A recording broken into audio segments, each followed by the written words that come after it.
درخت کو جب دیمک چاٹتی ہے نا تو اینڈ پہ پتہ چلتا ہے جب درخت گرتا ہے. دیکھیں پاکستان پہ خاص اللہ کا کرم ہے, ہر بندہ کھا رہا ہے. بقول عمران خان صاحب کے ہم کرائے کے قاتل تھے, ہم امریکہ کی غلامی کرتے تھے, اس کے اگینسٹ ہمیں معاوضہ ملتا تھا ڈالرز کی شکل میں, تو ضیاء کا دور بڑا خوشحال تھا. حالانکہ کوئی ترقی نہیں ہوئی اس دور کے اندر.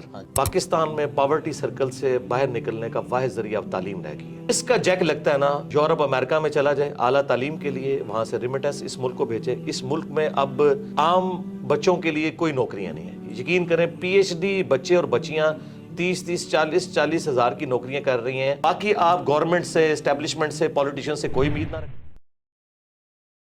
ابھی ذکر کیا چونکہ آپ نے واصف صاحب کا, تو ایک ان کا جملہ ہم سنتے ہیں کہ پاکستان نور ہے اور نور کو زوال نہیں ہے. اب لیکن میں فلسفیکلی آپ سے پوچھنا چاہ رہا ہوں کہ قوموں کا رائز اینڈ فال ہوتا ہے. تو میں تو ایز اے 40 سال میری عمر ہے, میں نے بھی دیکھا ہے, ہم نے تو اس سماج پہ رائز دیکھا نہیں ہے. تو ہمیں تو لگتا ہے اب یہ ڈکلائن ہی ہے, یہ تو واحد قوم ہوگی جس پہ رائز آیا نہیں اور فال پہلے آ گیا.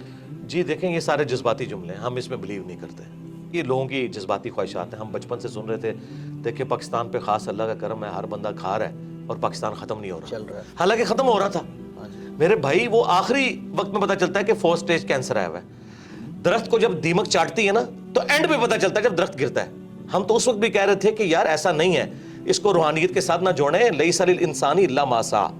اللہ نے دنیا کو اسباب کے ساتھ جوڑا ہے, انسان کے لیے وہی ہے جس کی وہ کوشش کرتا ہے. ایسے نہیں ہوگا. آپ اگر سردیوں میں ٹھنڈے فرش کے اوپر ننگے پاؤں پھریں گے تو انشاءاللہ ضرور بیمار ہوں گے. آپ بسم اللہ پڑھ کے ساکٹ میں 2 انگلیاں دیں گے تو انشاءاللہ ضرور موت کا شکار ہوں گے. یہ کون سا آپ نے دین بنایا ہوا ہے کہ جی وہ جی اللہ تعالیٰ کا خاص کرم ہے. اللہ تعالیٰ نے تو, اللہ کا تو کوئی رشتہ دار نہیں ہے, سیدھی سی بات ہے.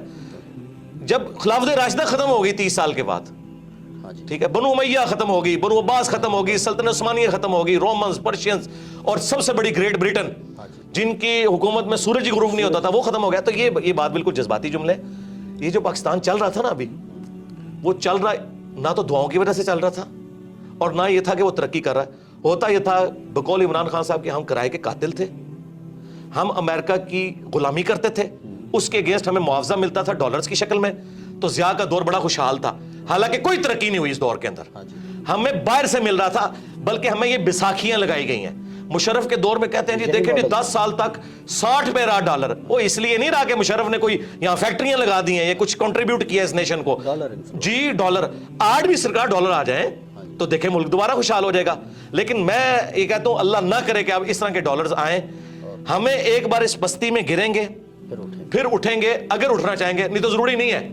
سارے بچے جوانی کی عمر کو پہنچ کے یا بڑھاپے کو نہیں فوت ہوتے, بعض بچپن میں بھی فوت ہو جاتے ہیں. یہ جذباتی باتیں ہیں کہ رائز ہم نے دیکھا نہیں ہے. تو کیا سارے بچے رائز تک پہنچتے ہیں؟ ہماری دعا ہے کہ اچھائی ہو. جرمنی دیکھیں تباہ ہو گیا تھا ورلڈ وار 2 کے اندر, تو آج دنیا میں جرمنی اور جاپان کے مقابلے میں کوئی ملک ہے مجھے بتائیں؟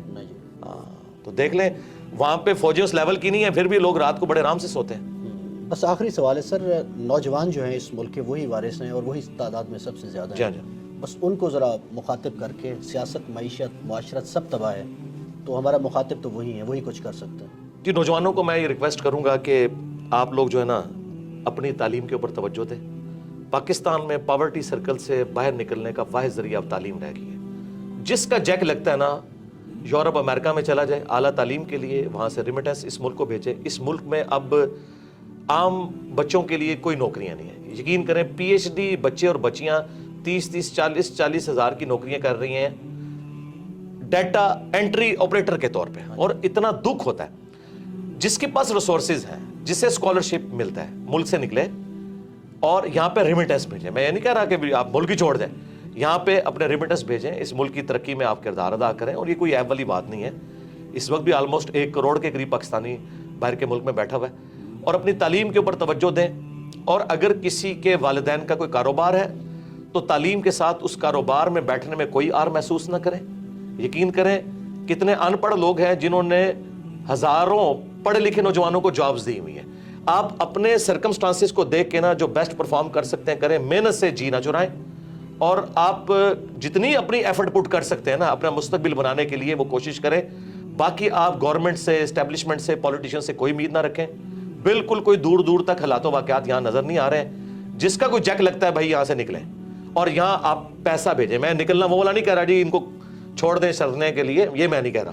جس کا کوئی موقع ہے تو مجھے تو اب ایک ہی سورس, یا آپ ایسا ہنر حاصل کریں کہ آپ فری لانسر ہوں, اور آپ انٹرنیٹ کے ذریعے پیسے کما سکیں, اس طرح کا کوئی معاملہ کریں. اور جن کے پاس پیسہ ہے نا یار, وہ کنٹریبیوٹ کریں نیشن کو.